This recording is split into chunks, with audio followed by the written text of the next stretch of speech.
So like I mentioned, I'm going to cover a number of things. We're going to go for about half an hour, and then we'll have hopefully plenty of time for questions at the end, and we'll move along through that agenda. So the big point is it helps to sort of just situate with what are the details of the education budget. What are some of the principles there? So right here you can see this is the education budget in Massachusetts as we speak right now at the state level. So it's about $9.5 billion statewide. The largest chunk of money here is the K-12 funding formula known as Chapter 70, which is $5.5 billion. The second largest amount would be for teacher pensions, where technically it's in the pension system, but it's also for education because it's for our teachers. About $1 billion is in the Mass School Building Authority, or MSBA, where a portion of the sales tax goes to the MSBA to support school building projects around the state. And just like with Chapter 70, it's communities with lower wealth are getting more funding from the state through the MSBA. But one thing to really keep in mind here is that we live in a world where a complete high school project has cost $300 to $400 million in the state of Massachusetts. So how far does a $1 billion school building fund go? So that's something to keep in mind, and that's even more important now during COVID because of the role of sort of just safety from a sort of airflow and building perspective. And there's about $900 million is just about everything else. So like the administration, the Department of Education, all the grant programs, special education circuit breakers is a program for special ed kids, the charter reimbursements, all of those sort of other grant programs that aren't really driven by a formula for the most part are in that 900 million. So this is just a snapshot of the education budget and where we were going. I mean, we were trying to address, for many of us working together for our kids, we're working on addressing just, very significant, very wide gaps in funding between communities in our education system. And so what I'm going to do here is I'm going to run through Worcester and I'm going to run through Weston and just show kind of how does the Chapter 70, that $5.5 billion, how does that land for those two communities? And I'll illustrate some of the challenges that we're trying to address and why we did the Student Opportunity Act and what we're trying to do. So just to kind of break it down, there's four main steps in the formula. Mass budget and other budget watchers are here to kind of know all the ins and outs, but the basics are pretty manageable. So the first step here, and this is just presenting everything in sort of funding per student purposes. Obviously, Worcester is a larger district than Weston, so I'm just doing that to kind of make it apples to apples here. So the first step is we say, okay, what does it take for teachers and for administrators and supplies and all the things you need? What does it take to educate a kid in Worcester and Weston? So and this is from actually the year before the pandemic, but it hasn't changed too much since then. So it's about $13,500 under our formula to educate a kid in Worcester, compared to about $10,500 for Weston, and that's reflecting the fact that there's just more low-income kids, there's more English learners that need additional support, and that's sort of exactly what you'd expect to see. So the second step is the formula will determine, based on the underlying wealth and income, how much each of these communities can reasonably give towards this total. So in Worcester, it's about $3,700. This is what the city's expected to give, whereas it's about $8,700 for Weston, and that's just reflecting the much greater per capita wealth and income in Weston compared to Worcester. So that's kind of how it's supposed to look. And then the gap between what a community can raise from its local taxes and what it needs to support its schools is filled through Chapter 78. That's that big state formula that does this. And so it's nearly $10,000 per kid in Worcester in that aid, compared to a little bit under $2,000 per kid in Weston. And then again, this is extremely progressive. Some of my colleagues who work at similar organizations in other states will be very envious of a system that is, provides a floor. It doesn't go below that floor, and it does give money in progressive ways. So that's something that we are, sort of ahead of much of the country. But Where this becomes a challenge is in the unofficial fourth step of this process, where cities and towns and almost everybody can, everybody who does, is putting extra funding in above what's required. And so Weston is, through its local property taxes and other revenue, is able to put in nearly $13,000 in additional support above what the formula says is required. Whereas Worcester is only allowed to put, or only has the limited, much less capacity, and is putting in about $120 per kid. So Weston is at 122% in extra spending, whereas Worcester is at a little bit under 1%. So this is a completely different scenario. And so that in practice is resulting in what you see here, where a kid in a classroom in Worcester is getting about 10,000 less in this kind of in the state formula system compared to a kid in Weston. And that is absolutely not what the intention of Chapter 70 was. So Chapter 70 says that it takes 10, 15, 20% more, at least on how it was before the SOA. It takes that extra amount to educate a kid in Worcester, but in practice, that's not happening. And there's a sort of growing gap, and that's what we were trying to address with the Student Opportunity Act, because it was both not enough funding, and it was and the lack of updating this formula meant that you just saw growing inequality between towns, where even where our formula says we need to spend more, we're actually spending less. And that's the fundamental thing that we're trying to solve through getting the Student Opportunity Act and then implementing, which is really important. So this is just our fourth grade reading scores on the NAEP test back in 2019. I don't know if this data will be updated because of the pandemic, but if you systematically give the districts that have most low-income kids, most ELL kids, and most students I'm of actually color, very jealous. systematically give them less funding, you should not be surprised year over year for decades. You should not be surprised that that you're going to see achievement gaps. You're going to see opportunity and achievement gaps where That's the only reason why you bought that helmet or other helmets. Black and Latino and low-income kids are scoring 20, 30 points below peers who are higher income and who are white. And this is important because the green bar here is just the national average of how all fourth graders are doing on reading. And so low-income kids of color in Massachusetts are below not only the state average of performance in reading, but also below the nation at large. And so this is kind of, when you look under the hood at what's going on in education, in Massachusetts, this is what you see. So that's what we were trying to solve with the Student Opportunity Act. And it feels like a long time ago, but it was only the end of 2019. And this was the first time we had updated this formula in 25 years. And also, it just so happened that fiscal 21, which is when COVID hit, was the first year that it was supposed to take effect. So, you can guess what might have happened, right? So what we were going to do is we were going to add $1.5 billion over the next 7 years. So through 2027. And almost all of that was Chapter 70, but there's some other stuff for special ed. There's a small grant program that created some other stuff. And then we were supposed to fund that special education grant and then also charter reimbursements over the next 3 or 4 years, which we haven't done yet, to be honest. We're not on track to do those things right now. We're getting closer, but that's still something that's very important, especially for the urban districts that have almost all of the charter schools are from those communities. So what happened during COVID and what was going on?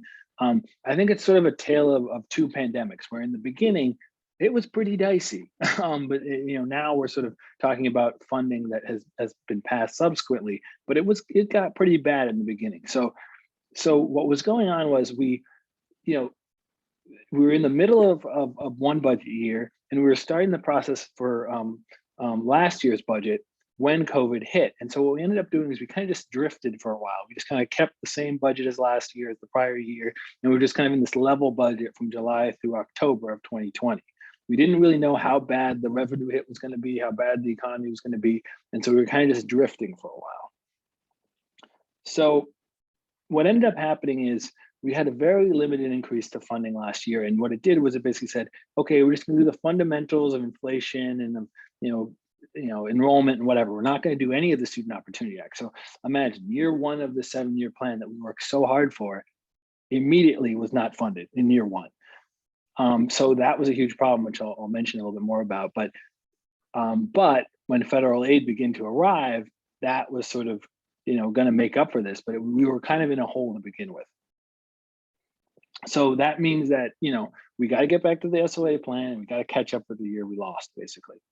So this is just how much do communities lose from thinking we were going to do the SOA last year to not. And so it was low income, it was gateway cities, it was Worcester and communities like Worcester. So Brockton was at the top in having about 18 million that was expected that didn't come. Worcester was about 16, Lynn was about 17. It was exactly, the communities that were most going to get the support of the SOA. When you delay the SOA, they were losing, 5, 10, 15 million that they were expecting. And they were confronting that loss of that funding or that delay of that funding right when all the chaos of COVID and responding to COVID was hitting. So it was a very tough situation when I talked to the urban districts about what they were going through. One other problem was that enrollment in school was disrupted by COVID. So when we, the head count was taken every October.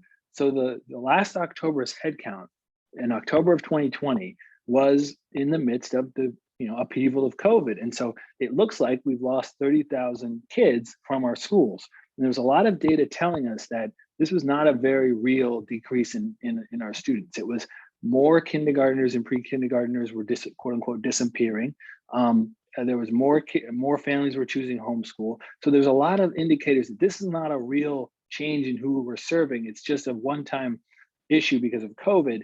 But if you have a falsely low enrollment count, you're going to have less funding than you should have. And that's sort of an issue today because the October 2020 headcount is what's in the budget right now.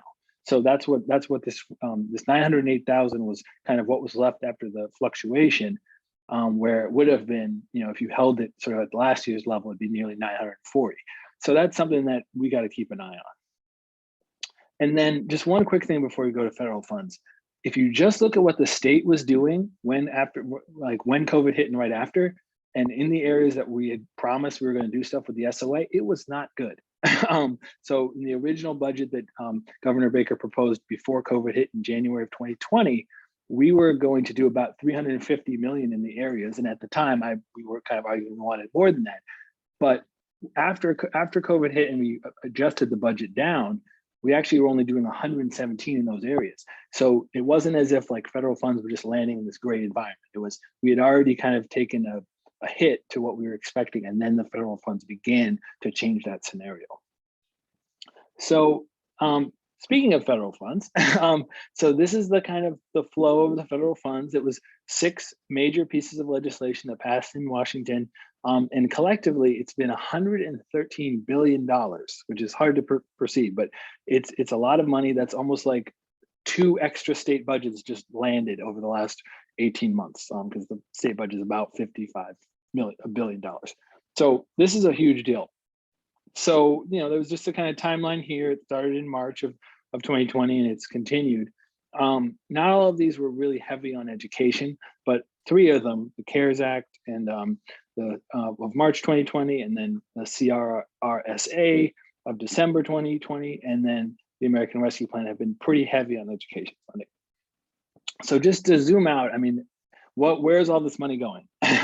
So it's not really, most of it's not really going into the budget in a traditional way. So about 50 billion, 51 billion was going through stimulus checks. It was unemployment. It was payroll protection loans to businesses and nonprofits. It was kind of going straight to people. Some of it was things like those of us with kids have seen these child tax credit checks that have been coming. Some of it, about 10 billion, was kind of going to government at different levels. So it was going to like cities and towns or campuses, health centers, transit authorities, housing authorities. And then about 50 billion was going to state agencies, but a lot of that was actually kind of just passing through the state agencies and going out through pre-existing programs like the home heating, LIHEAP program, or Head Starts, or in education, it was school meals programs. And then a big one was called the ESSER Fund, which is just a very significant amount of money for education, which I'll talk a lot more about later. So this is some highlights from what was in the American Rescue Plan, ARPA or ARP, American Rescue Plan. And since ARPA passed in March of this year, so by the summer, we kind of had a flavor of what it was going to be.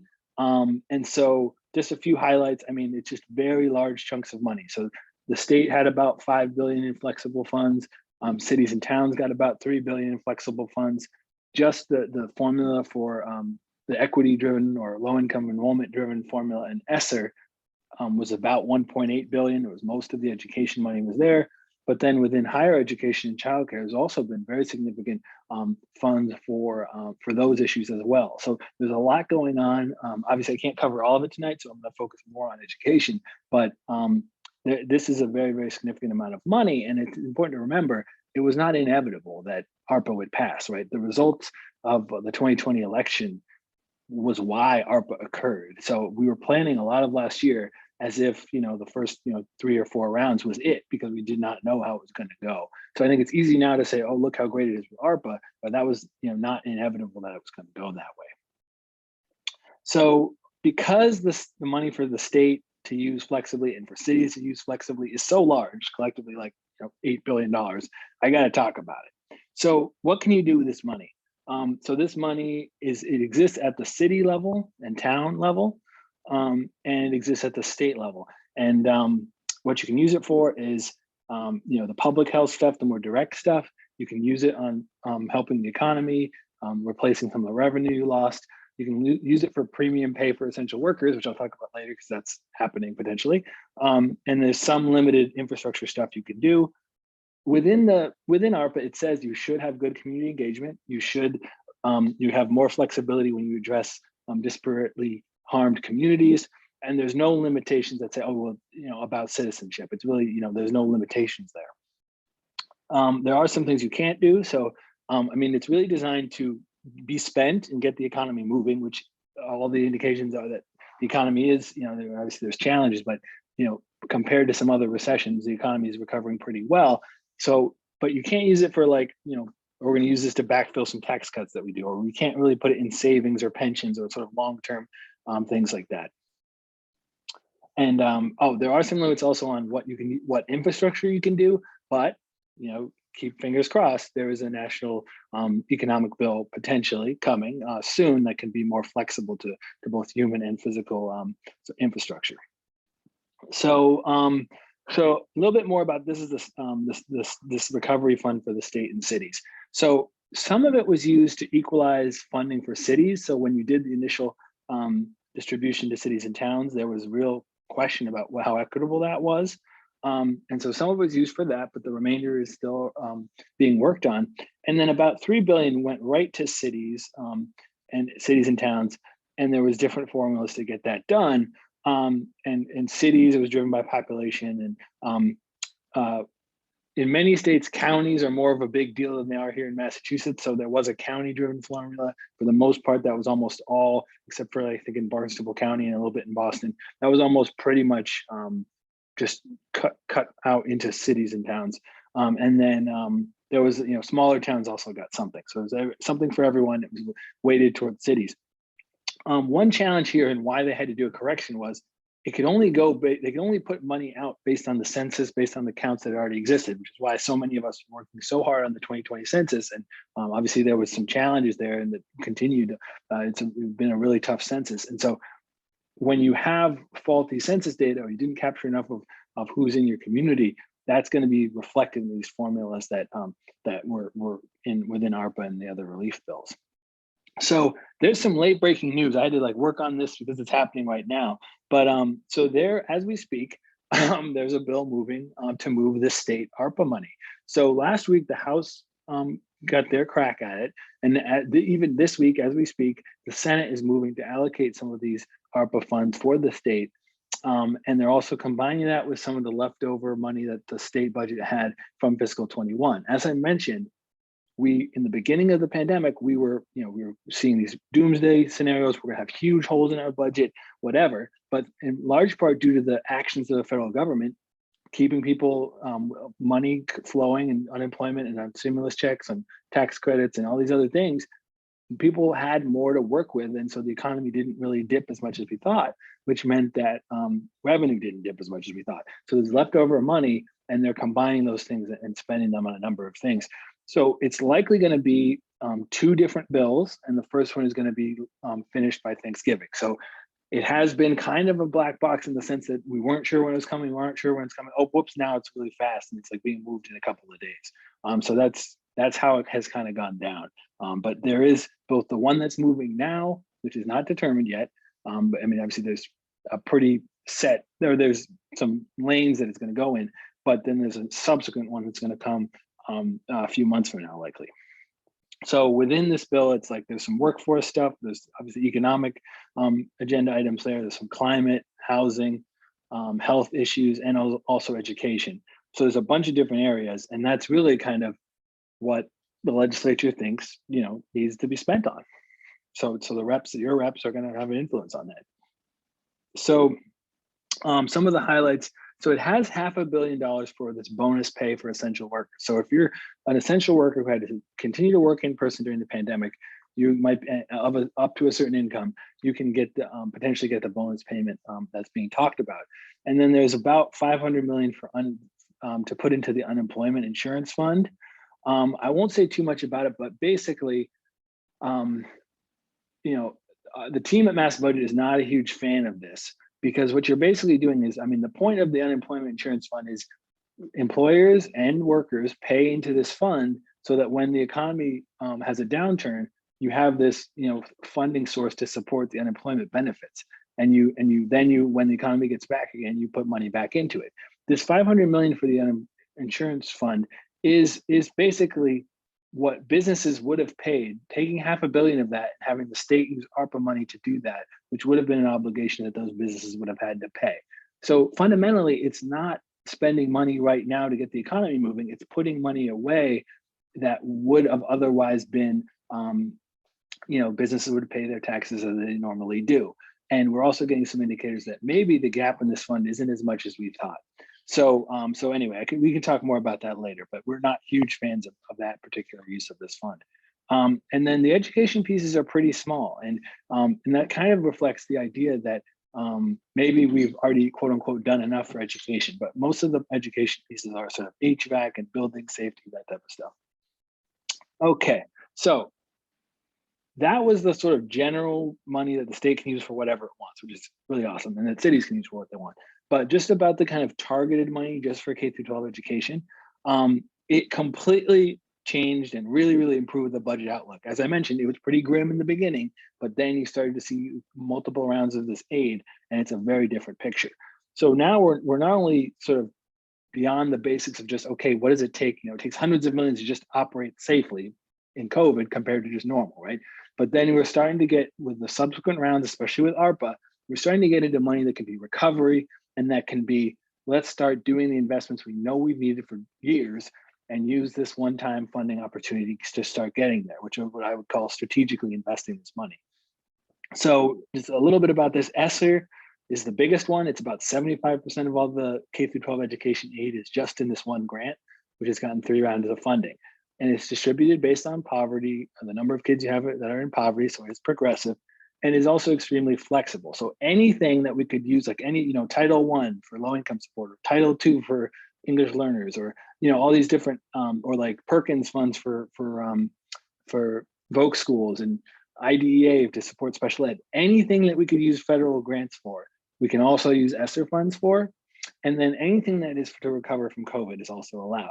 And then not only is there ESSER, but there's also these other grants for like the testing program, for school meals programs. So there's other things going on. They're just not quite as that size.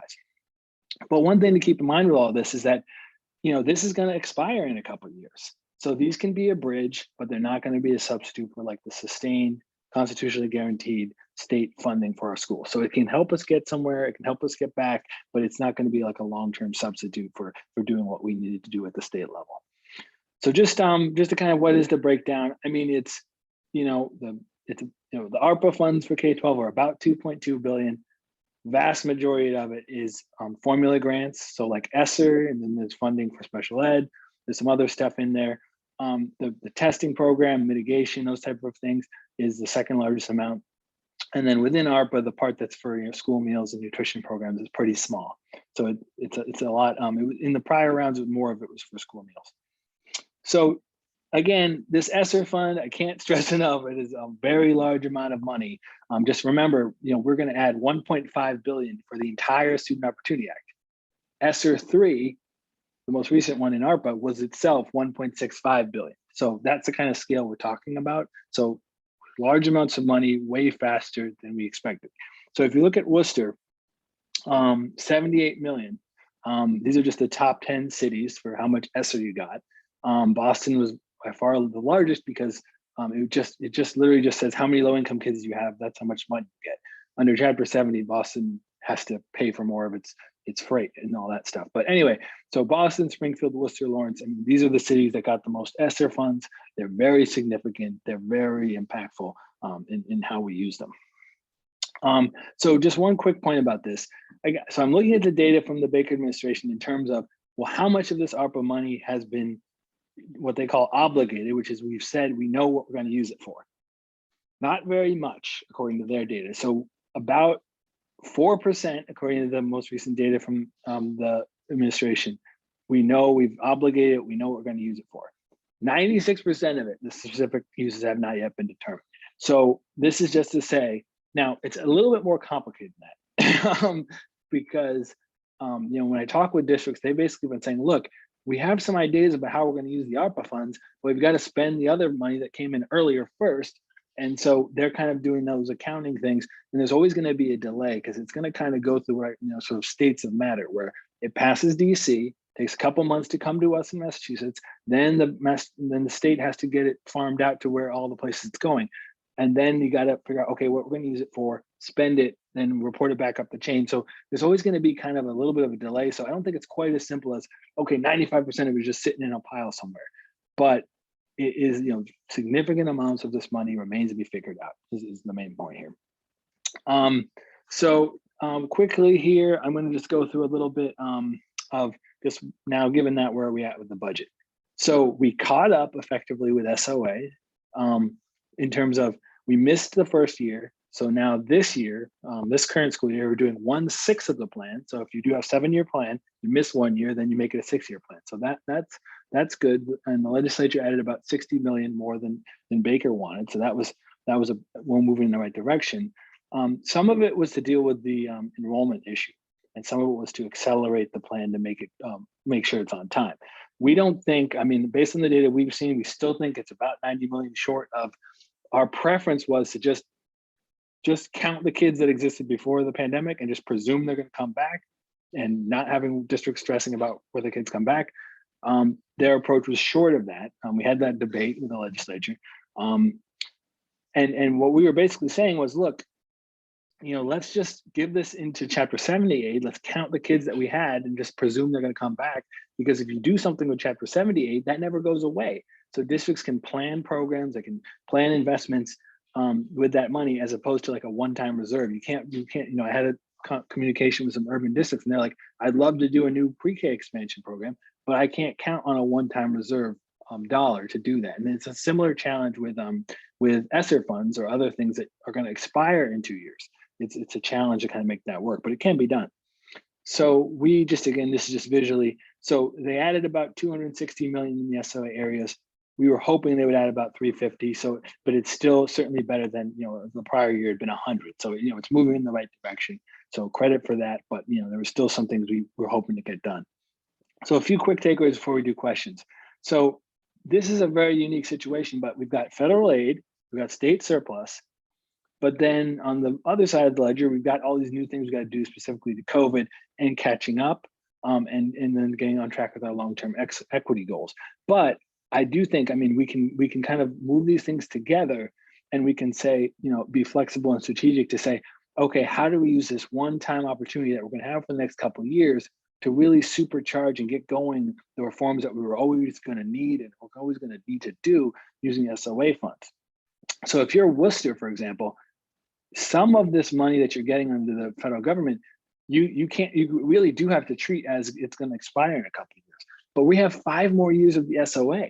So some of these things you can say, okay, I'm using ESSER right now to fund this, but in the future I can use SOA funding to do this, so we can guarantee this, or we can say to communities, no, this is going to be something we're going to keep. This has been one of the challenges. This happened in the last recession. So in 2008, we did all these great programs. We had students from Roxbury go to the White House with Deval Patrick and Barack Obama, did amazing things, turned around some schools. And then 3 years later, the funding expired. We can't have that again. And the SOA is kind of a benefit for that. So, and this is going to help our kids, of course, but it's also going to be investment in schools and services and jobs that keep us out of a recession, which we've so far been, I mean, it's not been kind of as deep as we feared it would be. And then given that the budget numbers have been more positive, the federal numbers have been very large in terms of the funding. So let's go be kind of optimistic about, you know, on the budget side, obviously we have to get kids and get everybody their shots, get everybody vaccinated, and get back to as much as we can to post-pandemic life, and then get those kids right and good holistically, then of course academically as well, and then hopefully push beyond using what we're going to do with the SOA. So a lot is left to be decided. A lot of money is just, you know, not all of it, right? And there's still some logistics there, but there's significant amounts of money left to figure out. And, you know, although all the rules say you got to have community engagement, it's not going to be President Biden or Secretary of Education Cardona coming down and saying, you Worcester have not been participatory enough because not enough people came to that meeting. It's really on us to figure out what is the community involvement going to be and how authentic and genuine is it going to be. So with that, let me stop here and I can check the chat and other questions that you might have. Thank you, guys. First